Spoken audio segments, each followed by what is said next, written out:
Ինչպես եք վերաբերում նրան, որ Նիկոլ Փաշինյանը եւ նրա կինը սկսել են քննել, զննել, ուսումնասիրել հոգեվորականների անձնական կյանքը եւ անկողինը։ Վարչապետը արդեն մեկնաբանել է,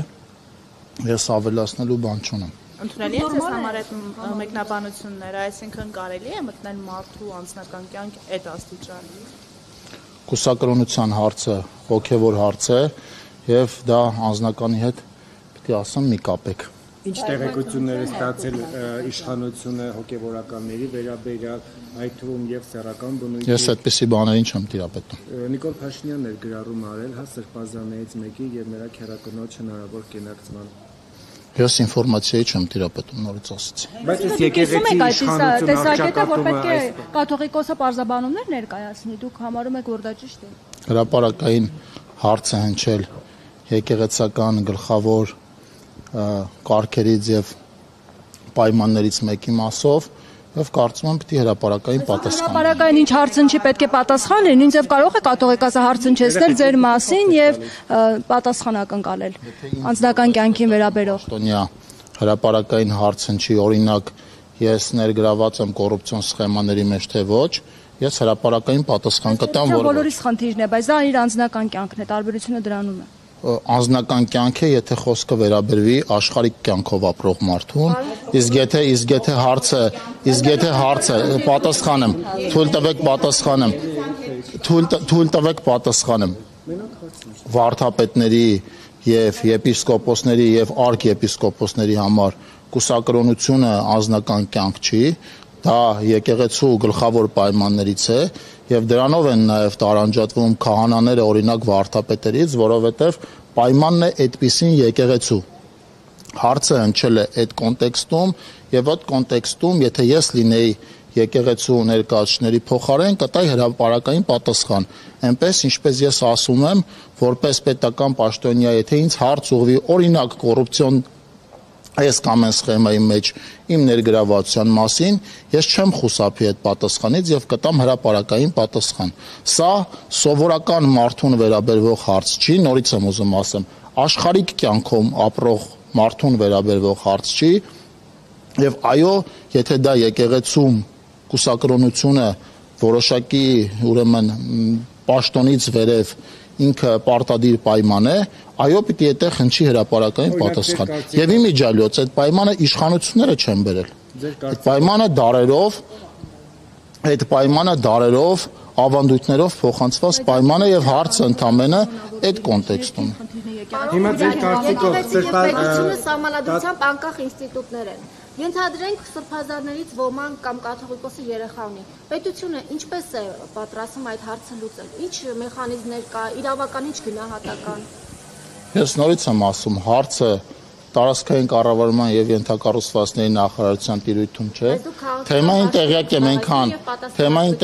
այնքան, ինչքան հրապարակային քննարկումներն են լինում, եւ ես ձեր հարցին պատասխանում եմ որպես հայ քրիստոնյա մարդ, ով հավատում է Աստծուն։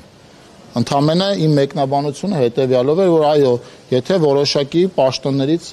բարձր եկեղեցուն կուսակրոնությունը պարտադիր պայման է, դա չի առնչվում միայն եկեղեցուն, դա առնչվում է նաև այն հավատավոր մարդկանց, ովքեր հավատում են Աստծուն եւ հայ առաքելական եկեղեցու հետևորդներ։ Ձեր կարծիքով կաթողիկոսի հնարավոր զավակ ունենալու հանգամանքն է ավելի շատ վնաս հասցրել հայոց պետականությանը, թե օրինակ քաղաքացիական պայմանագիրն իր իշխանությամբ։ Մենք ամեն ինչ անում ենք հայոց պետականությունը ամրացնելու եւ ես չեմ կարծում իշխանության օրոք հանձնվեց Արցախը, ունեցանք պատերազմ, հազարավոր զոհեր եւ այլն։ Օկուպացիան Հայաստանի Հանրապետության պետական այդ հանգամանքն է շատ ավելի խնդիր, թե վեապարի հնարավոր զավակ։ Եթե դուք այդտեղ հիմնավորեք, որ ձեր թվարկած process-ները չեն լինի, եթե քաղաքացիական պայմանագիրը չլիներ իշխանություն, դա այլ հարց է։ Եվ վարչապետը այդտեղ էլ մեկնաբանություն արել է, որ ոչ թե պատերազմն է եղել մեր ժամանակ, մեր իշխանության ժամանակ, այլ մենք ենք եղել պատերազմի ժամանակ իշխանություն։ Բառախախ չի, դուք կբացառեք, որ այլ իշխանության պարագայում պատերազմը իր աղետալի հետևանքներով լինելու էր։ Հնարավոր բանակցությունների արդյունքում այլ երկրներ։ Հարգելի գործընկերներ, մենք Հայաստանում կառավարող մեծամասնություն ենք դարձել ժողովրդի քվեով։ Այս հարցերից հետո ես պիտի առաջարկեմ ձեզ ուրեմն առաջարկով հանդես գալ, այսինքն ինչ է առաջարկում, օրինակ առաջարկում որ քաղաքացիական պայմանագիրը չմասնակցել ընտրություններին, չհաղթել ընտրությունը, ժողովրդին ինչ է առաջարկում է չընտրել քաղաքացիական պայմանագրը։ Մենք իշխանություն, ոչ, մենք իմանանք վեհապարը զավակ ունի թե չունի։ Ինձ որպես հայ քրիստոնյա մարդ, ով հավատում է Աստծուն եւ հայ առաքելական եկեղեցու հետևորդ է, այդ հարցը հետաքրքիր է ոչ միայն վեհապարի մասով, այլև բոլոր այն կուսակրոն ուրեմն հոգևորականների, որոնք պիտի լինեին կուսակրոն, անկախ անուն ազգանից։ Այս հարցը բազմաթիվ անգամներ շրջանառվել է եւ հիմա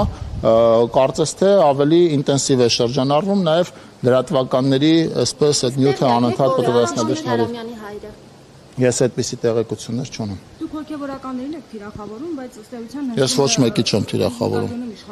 Իշխանությունն էլ հոգևորականներին չի։ Այս գործողությունները իրականացում եւ ծրագրեր կան հեռահար եկեղեցու հետ կապված, հնարավոր է նաեւ առաջիկայում ինչ-որ փոփոխություններ եք ուզում անեք եւ հող եք նախապատրաստում։ Սահմանադրության մեջ փոփոխություններ եք ուզում անեք եւ հող եք նախապատրաստում նման հայտարարություններ։ Իշխանությունը եկեղեցուն չի թիրախավորում, իշխանությունը սրբազաններին չի թիրախավորում, հայ առաքելական եկեղեցում կան բազմաթիվ կուսակրոն, պարկեշտ սրբազաններ, կան բազմաթիվ քահանաներ, որոնք ի պաշտոնե կարող են լինել ոչ կուսակրոն, եւ մենք հարգում ենք այդ մարդկանց եւ ուզում եմ հատուկ շեշտել, որ խոսքը չի վերաբերվում բոլոր հոգևորականներին, առավել եւս խոսքը չի վերաբերվում հայ առաքելական եկեղեցուն։ Իսկ որ մի երկրի ղեկավարն է հրապարակային այդպես վիրավորանքներ եւ հետեւողական այն կապը, որ ուզում եք դուք եւ ոչ միայն դուք ցույց տալ թե մեր արշավը եկեղեցու դեմ է, թե մեր արշավը բոլոր հոգևորականների դեմ է, դա իրականում այդպես չի եւ դրա մասին մի քանի անգամ տարբեր իմ գործընկերներ հրապարակային խոսել են եւ ես էլ հիմա հրապարակային ասում եմ, որ այո, հայ առաքելական եկեղեցում կան բազմաթիվ պարկեշտ սրբազաններ։ Ովքեր ձեզ քննադատում են իրենց կողմ եք։ Ովքեր ձեզ քննադատում են իրենց կողմ չեք, ովքեր չեն քննադատում իրենց կողմ եք։ Հայ առաքելական եկեղեցու մեջ մենք տարանջատումներ չենք անում, ովքեր են մեր կողմ, ովքեր մեր կողմ չեն։ Հարցը շատ պարզ է, հարցը վերաբերում է եկեղեցու հիմնական կարգերից եւ պայմաններից մեկին եւ պիտի առաջարկեմ չխուսափել այդ պայմանից եւ այդ պայմանը անընդհատ չուղղորդել աշխարհիկ դաշտ, որովհետեւ այո, եթե խոսքը վերաբերվեր մի քաղաքական գործչի, խոսքը վերաբերվեր մի բիզնեսմենի, խոսքը վերաբերվեր այլ աշխարհի կյանքով ապրող մի մարդու, այո, ձեր ասածը մտահոգիչ էր, բայց երբ որ խոսքը վերաբերվում է հոգևորականի, ով որ իր կարգավիճակի բերումով պիտի լինի կուսակրոն եւ այնտեղ հարց է հնչում հրապարակային, մենք ակնկալում ենք որպես հայ առաքելական եկեղեցու հետևորդներ նաեւ հրապարակային պատասխան։ Մուդաջյան, այս դիսկուրսը հանրային հարգելի գործընկերներ, ես մի հրաշալի բան պիտի ասեմ, իրականում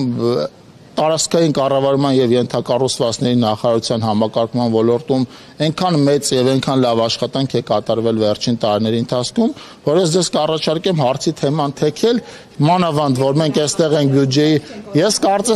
կարծես թե շատ լավ, ես հասկանալով որ դուք նաեւ այդ հարցն եք ինձ տալու,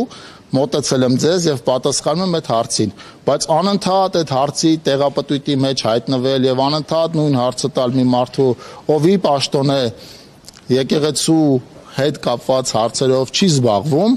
ես ասեցի իմ կարծիքը որպես հայ քրիստոնյա, հայ առաքելական եկեղեցու վարչապետը իր գրառումներով եւ հրապարակային խոսքում մի քանի անգամ ասել է,